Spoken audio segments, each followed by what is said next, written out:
الديسيز ده بيجي في سن قد ايه، الديسيز بيجي في وهكذا. الكلام المهم جدا لان هو بيفرق معاك جامد جدا ايه. طيب اللي احنا شغالين بيه دلوقتي او الجايد لاينز دلوقتي، خلي بالكم ان الموديفايد سنتر سكور موجود في الجايد لاينز اوف تريتمنت اوف فارنجايتس في امريكا. طيب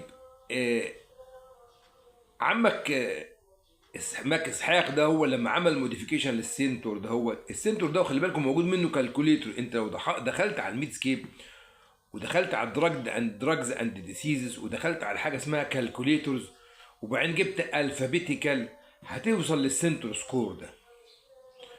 قال لك بقى ايه اللي هو نمره واحد، الاول هو على حسب ايه عمل السكور ده، هو نمره الايج. تمام، ده نمره واحد الايج، خلاص كده تمام. وبعدين سويلنج اور اكسوديت على التونسلز، تندر اند سوولن انتيريور سيرفايكال ليف نودز، التمبريتشر اكتر من 38، والكوف بريزنت ولا لا. تمام. الايج